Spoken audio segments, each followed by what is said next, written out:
Hello Cancer, Sun, Moon, Rising, and Venus signs. Kumusta kayo? Sana po ay nasa mabuti kayong kalagayan. Welcome back po sa Star Tarot.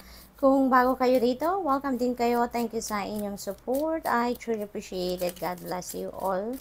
Cancer, pauna mensahe ninyo ay dance. Allow yourself some fun each day, just as the sun dances with the moon each night. And so, Cancer, you may need to dance. Talaga, literal na dance, no? Maaring ganun na ganap. Maybe, before, siguro mahilig din kayo sumayaw. Maaring passion din ninyo ang pagsasayaw.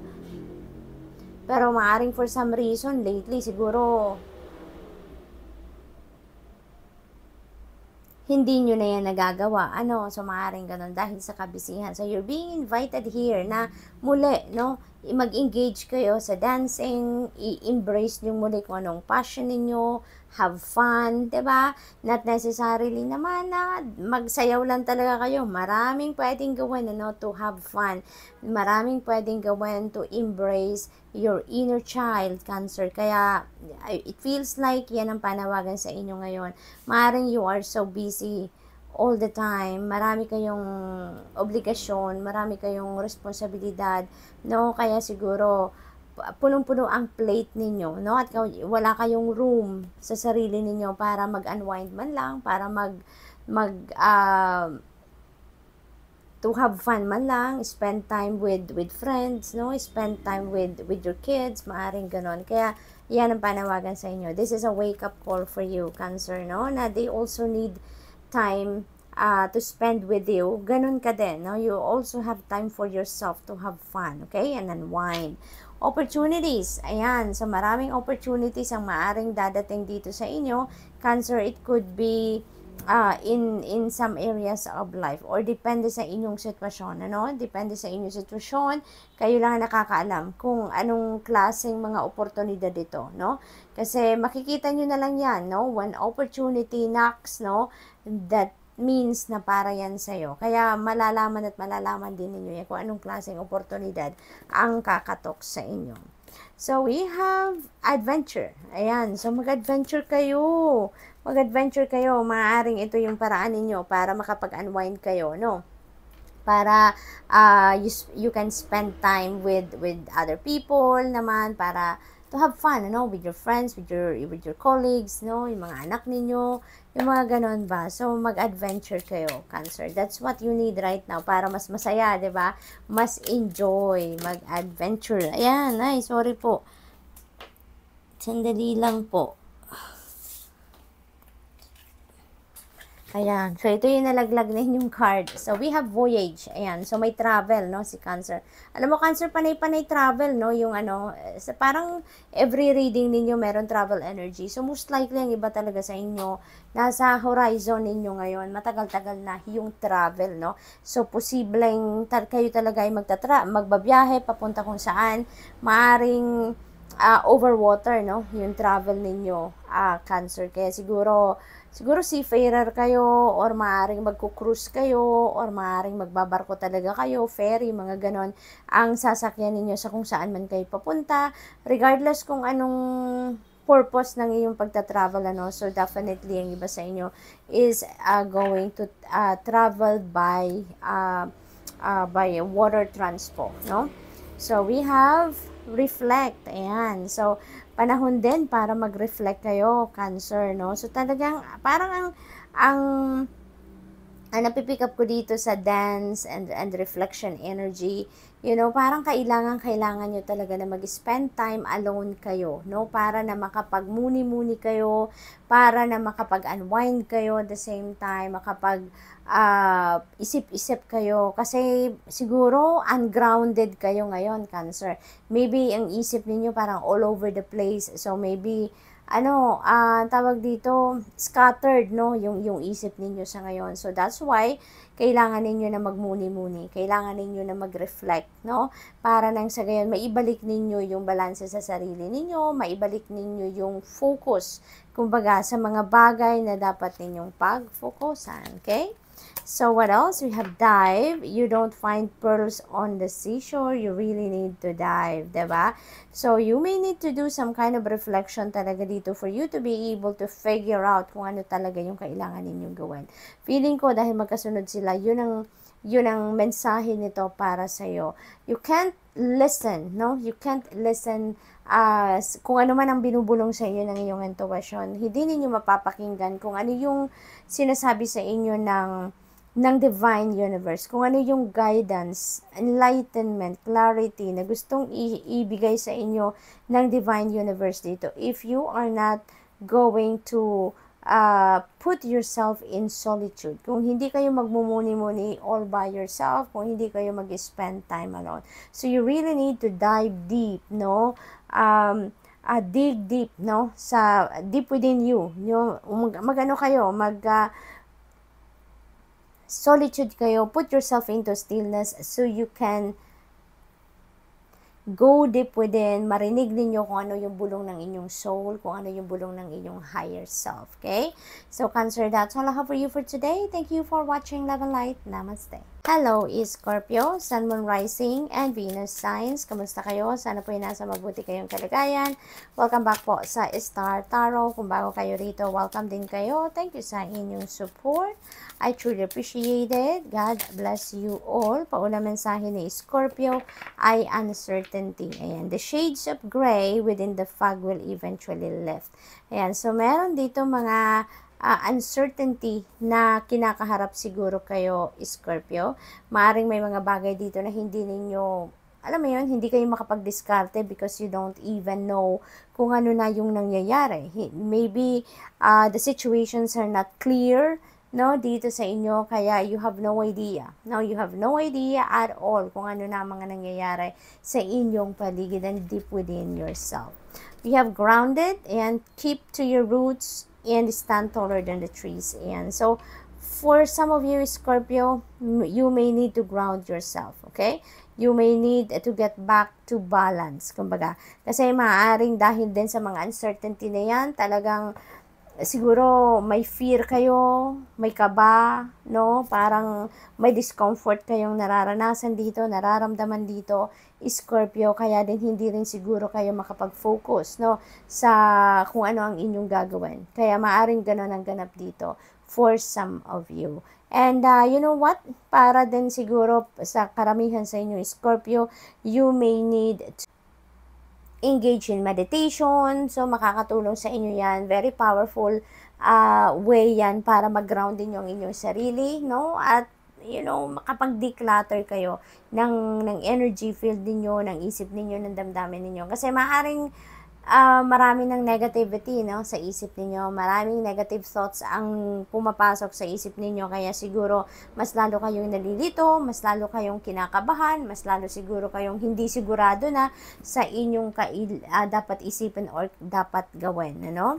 So, what else? We have light. Look to the space between the trees for answers. Ayan. So, may liwanag, no, Scorpio, na ipinapakita sa inyo ang divine universe dito. You just need to look for it, you know.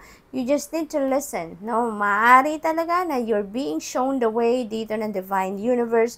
You just can't access that messages para sa'yo. You just can't figure out kung ano yung gabay sa inyo because maybe you don't even have the time to listen to it. You don't even have the time to access whatever your intuitive messages are, no? Kaya kailangan ninyo na i-ground muna ninyo ang inyong sarili para maibalik ninyo sa sentro ang sarili ninyo. Because when you get back yourself to your center, to your core, you know, maibabalik nyo muli yung awareness ninyo, no? Kaya, yun ang panawagan sa inyo sa ngayon. Yun ang kailangan ninyong gawin, Scorpio. So, what else? Tignan natin kung ano pa ang sitwasyon ninyo. We have change. Ayan. So, may mga pagbabagong mangyayari dito which is really good, no? Yung laging ang pagbabago ay naghahatid ng isang magandang energy lagi, 'di ba? Kasi normally ang pagbabago is always for the better, 'di ba? Lalo-lalo na syempre ang iisipin mo lagi kung anong makakabuti, kung ano ang ikakabuti ng inyong sitwasyon.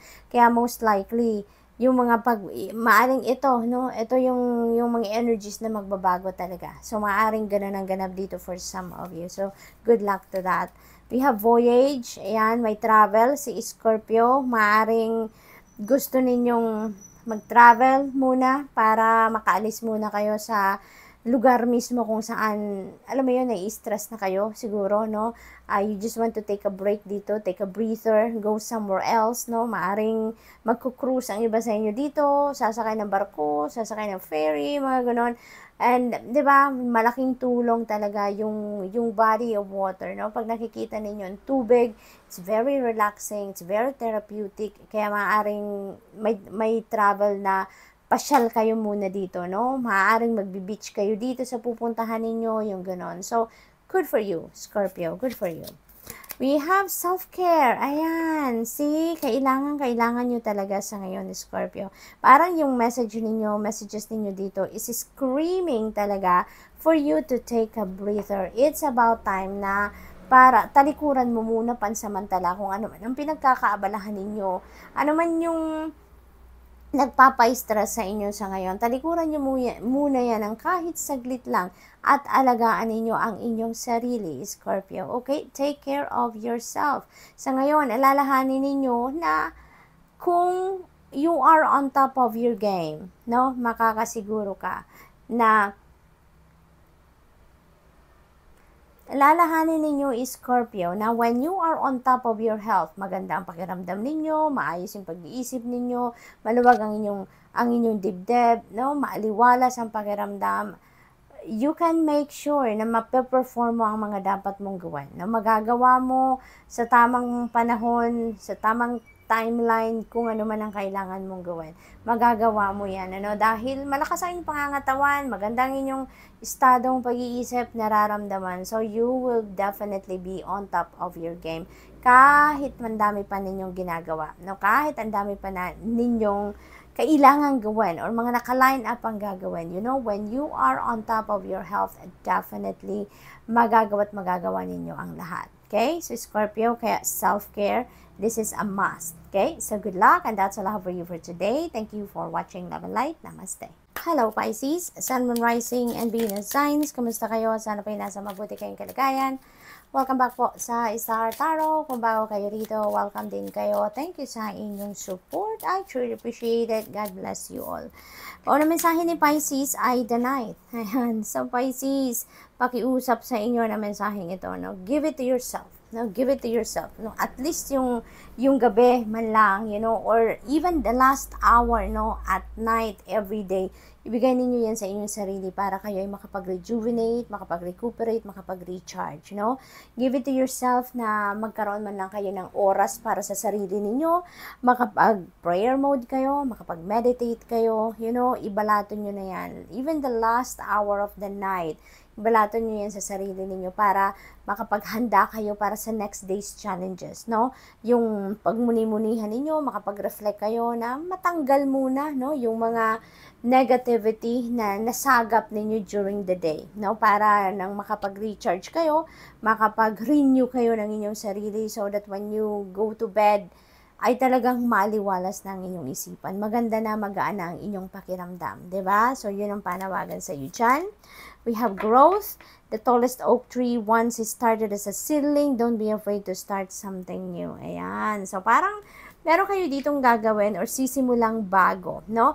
Maaring this is towards growth, this is towards progress, development, advancement, yung mga ganon. So, it could be in any area of life. Maaring related yan sa money, career, and finances ninyo. Maaring papunta yan sa karera. Meron kayong iniisip dito na bagong endeavor, or maybe then personal development din ito, no, na iniisip ninyong gawan dito, Pisces. So, whatever the case may be, good luck po sa inyo. Napakaganda niyan, napaka-positive, napaka-optimistic ng mensahe na yan para sa'yo. At parang sinasang-ayunan siya ng next card, which is change, no? So, talagang meron ditong pagbabagong mangyayari sa inyo, no? Maaaring yan ay pagbabago sa approach ninyo sa buhay itself, pagbabago dito sa sarili ninyo, no? Personal development dito ang iniisip ninyong gawin, or maybe you're going to start that right away, maaaring ganun. So, whatever the change may be, kayo lang ang tayo nakakaalam niyan, Pisces, kung anong parte ng buhay ninyo ang gusto ninyong magkaroon ng pagbabago. Kayo lang ang tayo nakakaalam niyan na kung ano yung gusto ninyong baguhing sitwasyon sa buhay ninyo. So, it's all up to you, no? Kayo lang ang tayong makakapag-determine din kung ano ang kailangan baguhin sa sarili ninyo, di ba? So, kung anong makakabuti. So, let's see what else for Pisces. We have dream. Follow your yearning for the deep blue sea. Ayan, huwag kayong sumuko, no, sa inyong mga pangarap. Huwag ninyong sukuan, ang inyong mga pangarap dito. Continue to dream, pero ang mahalaga din, no, na gagawin din ninyo dyan is, do not stop dreaming and don't stop in your dream lang, no? Kailangan din na may gagawin kayo. 'Di ba? You also need to do something about your dream. Hindi pwede na may pangarap lang kayo and that's it. 'Di ba? Wala kayong gagawin. You also need to take action para maisakatuparan ninyo ang inyong pangarap. You also need to think about what you can do, 'di ba? To bring your dream come to life, 'di ba? Come to reality. So, yun din na napaka-importanteng reminder para sa inyo, Pisces. Ambition, yan. Yun din, ano? Set your sights beyond the horizon. Kasi, hindi yan itatanim sa isip ninyo ng universe if hindi yan para sa inyo. Kaya tinatanim sa isip ninyo yung mga ambisyon ninyo, yung mga dream ninyo. It's because the universe know na kaya ninyong gawin yan, na kaya ninyong i-embrace, okay? Kayang-kaya ninyo yan idalhin sa inyong realidad, no? All you need to do is to take action towards the realization of whatever that is. So what else? We have determination. This is what you need, no? Don't be afraid of the rising tide. It will soon recede. Ayan. So, huwag kayong matakot, no? Huwag kayong matakot na abutin ang inyong mga pangarap, Pisces. Kahit ano pa man yan, it's never too late. Huwag ninyong isipin na, ay, matanda na ako, may edad na ako, or kung anong pa man ang mga rason ninyo, na huwag ninyong isipin na merong makakapigil sa inyo sa pagtupad ng inyong mga pangarap. Dahil ang pagtupad natin sa ating mga pangarap, it doesn't come with age, no? It doesn't come with age, it doesn't come with the status ninyo sa buhay. Hindi, 'di ba? Hindi, hangga't malakas ang loob ninyo na isipin ninyo na kayang-kaya ninyong gawin, kaya-kaya ninyong matupad ang inyong mga pangarap kahit anong edad, kahit nasaan kayo, kahit ano pa man ang estado ninyo sa buhay. With your determination, you can make it happen, no? Maraming paraan, no? Kapag determinado tayo at gusto natin gusto nating mangyari, gusto nating i-work out, no, na madala natin sa realidad ang mga pangarap natin, maraming paraan. Kaya wag ninyong isipin na may edad na kayo, hindi ninyo na kayang gawin yan. Hindi po, no? Continue to strive, no? Continue to strive to make your dreams reality. Kailangan nyo lang ng determinasyon and focus din. At saka, i-push ninyo ang sarili ninyo, diba? Para mangyari kung ano man yung mga pangarap ninyo. So, good luck po. And that's all I have for you for today. Thank you for watching. Love and light. Namaste.